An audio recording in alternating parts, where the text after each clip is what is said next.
ছুটির দিন আমার বরাবর কাজ একটু বেশিই থাকে, তো আজকে হচ্ছে ডেইলি ব্লগটা আপনাদের সাথে শেয়ার করছি। সেটা হচ্ছে আজকে কী কী রান্না ছিল আমার, বা কী কী রান্না করব, তার মেনুতে কী কী ছিল সেটাই দেখাচ্ছি। তো এটা হচ্ছে পদ্মার ইলিশ, এই ইলিশ মাছটা ভুনা করব। আর তার সাথে হচ্ছে গরুর মাংস। গরুর মাংস হচ্ছে আমার ফেভারিট, এটা না রানলেই না। আর এখানে হচ্ছে ট্যাংরা মাছ, এটা হচ্ছে ধুন্দুল দিয়ে ঝোল করে রান্না করছি। চিংড়ি মাছটা লবণ দিয়ে এবং হলুদ দিয়ে মিক্স করে রেখেছি। আর এখানে কিছু চিংড়ি আলাদা করে রেখেছি, এটা দিয়ে আমি আরেকটা আইটেম করব। চিংড়ি মাছটা আমি হচ্ছে টমেটো আর পেঁয়াজ কুচি দিয়ে একদম ভুনা করব। কাঁচামরিচ কুচি কেটে নিয়েছি। আর এখানে স্পেশাল একটা রেসিপি হবে, সেটা আপনাদের সাথে শেয়ার করি। এটা হয়তো কেউ কেউ চিনতে পারবেন, আবার কেউ কেউ চিনতে পারবেন না, কারণ হচ্ছে এটা এখন পর্যন্ত সিজন না।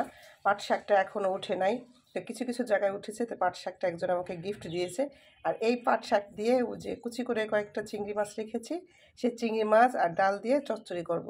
আর এখানে হচ্ছে একজনে গিফট করেছে ধুন্দুল, এটা দিয়েও চিংড়ি মাছ রান্না করব। একদম পানি ছাড়াই ধুন্দুল দিয়ে চিংড়ি মাছ রান্না করলে আমার কাছে অনেক মজা লাগে, তাই এটা আমি কেটে নিয়েছি।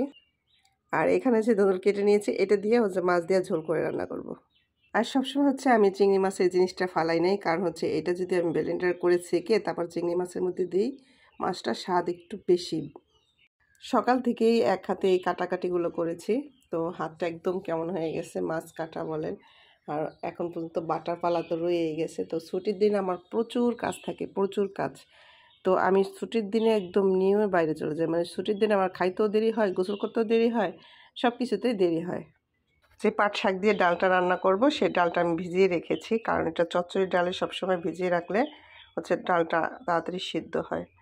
তো একটা মেয়ে মানুষের কাজ যে কতটা থাকে, কেউ হচ্ছে পুরুষ মানুষ বুঝবে না, কারণ তারা বরাবরই বলে আসছে এবং বলে এখনও বলে যে কী কাজ করি আমরা, কী কাজ করি, মেয়ে মানুষের কী কাজ। আর এখানে রাখছে হচ্ছে মাছের ডিম, তো মাছের ডিমটা ভুনা করে দেবো। আর এটা হচ্ছে গরম পানি দিয়ে ধুয়ে তারপর হচ্ছে ভুনা করব। আর এই যে হচ্ছে আমার কুট্টির সোনা, আমাদের কুট্টির সোনা সবসময় আমাদের কাছে কাছে থাকে, অনেক আদর করি, আর এমন করে আদর না করেও পারবেন না। তাহলে আমি এখন রান্না করা শুরু করে দিই। আর রান্না দেখলে এত আমার মনে হয় আপনাদের খাইতে ইচ্ছে করবে, এত মজা হবে।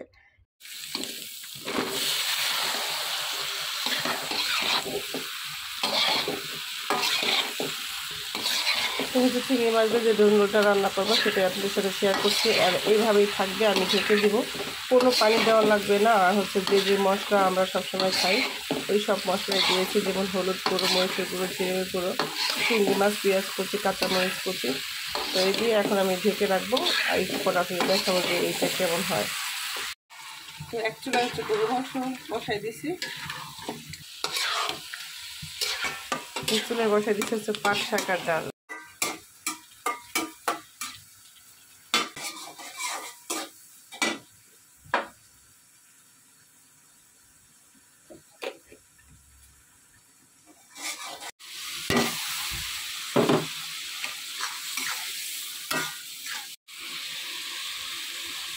এটা হচ্ছে পাট শাক, চিংড়ি মাছ আর ডাল দিয়ে রান্না।